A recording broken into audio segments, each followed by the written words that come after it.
Okay, so this is the next video. It is an update on my Mad Max post-apocalyptic vehicles, and you will have seen this Beetle and this pickup truck in the last video. I'd finished them but I hadn't painted them, so here they are, all finished, all painted. Oh, hang on a minute, we'll get another angle. So here's the Beetle. Really happy with how this came out. I just put some brown and orange rusty paint on it and then a black wash and a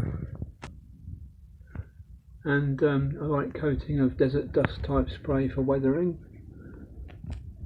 So I'm really happy with how that's turned out. I think it's looking really good.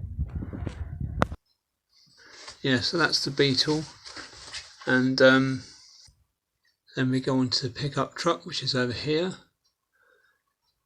And if it'll stay in focus, this camera goes out of focus. Yeah, all the time it goes out of focus. I apologise about that, but I do this with my phone, and my phone is rubbish for this sort of thing, but there we go. So there's the front of the pickup truck. Yeah, if you look too close you can see it's not brilliant, but there we go. Yeah, it's got the bull bar thing on the front for damaging other vehicles. It comes up behind. And we've got the engine there looking a bit less chromy than it did before. Yeah, that's the side all weathered up. I actually watched a few YouTube videos on how to do weathering effects and rust effects, and I'm quite pleased how it's turned out really. It's looking pretty good, and at the back we've got this Ford Mustang gun turret, and there's the back bumper, and then you've got the gun on the back. There's the gun on the back, and place for someone to stand on the back, isn't it? Again, don't look too closely. Yeah, it looks alright yeah, it does look alright, but yeah, up close it's not. Certain points haven't been painted as well as other bits, but I just realised when I was doing this video, the person standing on the back manning the gun and firing at vehicles behind will get a load of exhaust fumes in there all over their face as well, but never mind. Minor detail. There's the hatch on the roof as well. So that's those two. What about the other vehicles I was showing at the end of the last video though? Have I done those yet? Yes, I have done them, and here we go. Have a look at these. So this is the Chevrolet Nomad.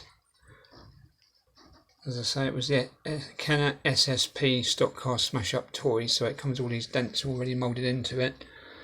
Yeah, we've got a bull bar. Well, no, not a bull bar. It's like a metal pronged thing for causing damage at the front underneath the bumper. Bonnet from a different vehicle because it had no bonnet before, and in a post-apocalyptic world they'll just have to use whatever they could find to make doors and bonnets and panels out of. And on the bonnet you'll notice a bonnet mascot, which is actually a knife. So you've got a very sharp knife there on the bonnet as a little hood ornament. And you've got these two sharp spikes as well. On the windscreen we've got this the grille and this sort of bar around it to sort of protect from any flying debris. And yeah, and on top, if I can do it without wobbling the camera too much, bear with me, we have this gun that actually, as you can see, rotates all the way around. So that wasn't actually too hard to fit that, to be honest. It already had a hole in the roof, so I just managed to mount it and so it could be turned. So that was good fun. Yeah, and we've got this crash bar on the back, which is I'm trying not to make this too long a video. I don't want to make a really long video of this one, of these models, but there we go, back in focus again. Yeah, so we've got this crash bar at the back, and I don't know if I should give away what that is really, but oh, wobbly professional quality videos, I don't think so, sorry about that, but anyway, bear with me. No, actually the crash bar is from Scalextric. It's Scalextric barriers that I just chopped up and stuck on. That looks pretty good, I think. So on to the next ones. There we are, it's actually focused. So this is the next one. This is one of these 1950s Fords. crash bar on the front made from Scalextric track again, not track, Scalextric barriers. We've got a rusty bit of metal over the top of the engine, and yes, I'll admit they are Lego wheels, but to be honest I like the chunky tyres. I think they actually look pretty good. We've got a gun on the side for the driver to sort of shoot at things in front of the car. We've also got a ridiculously oversized stupid gun on the top. It's far too big, over scale, but hey, it's fantasy vehicles, isn't it? So it doesn't matter, it still looks good. The idea being that all these guns on the top of the vehicles would be remotely connected to some kind of trigger system a driver would have on the dashboard or on his steering wheel, so he could fire them remotely from the driving position. So at the back we've got an extra fuel tank in the back. There's a little trunk in there for luggage or whatever, storage. I put some extra fins on the back, and I highlighted a bit of silver detail to make a relief to break up all the mud and the rust effects.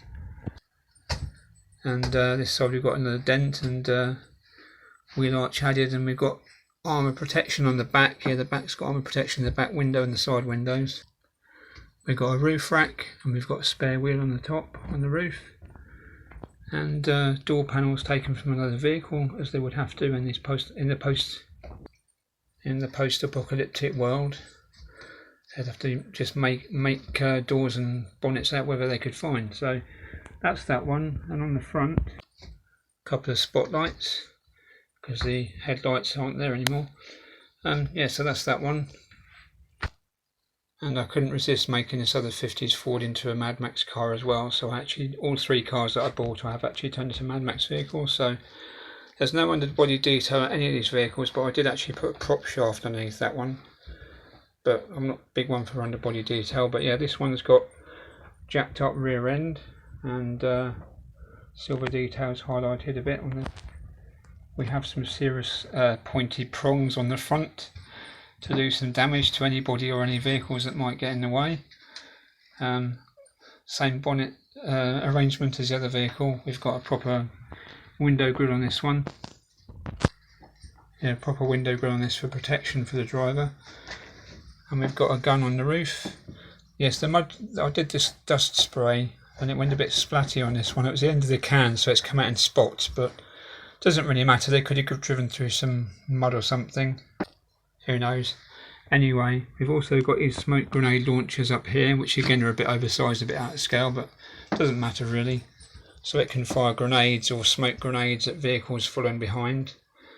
Then we've got the back detail. We've got some mud flaps there, or metal mud flaps I think, for rear protection for the tyres.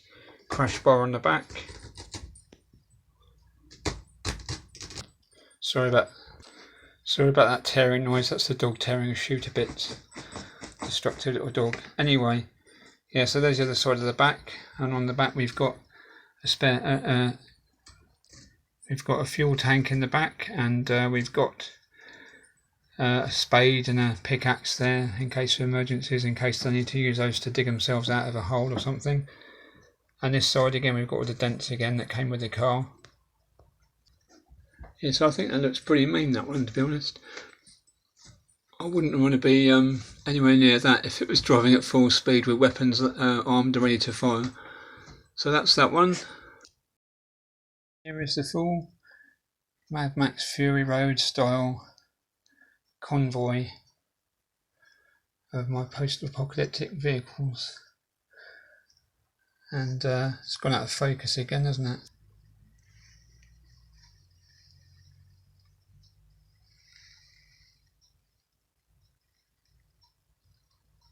There is the full lineup, including the car that started it all, this Mustang Jeep thing over here. So thanks for watching, hope you enjoyed the video, and I'll see you in the next video, whatever that might be. It'll be something different. But thanks for watching, take care, cheers, bye.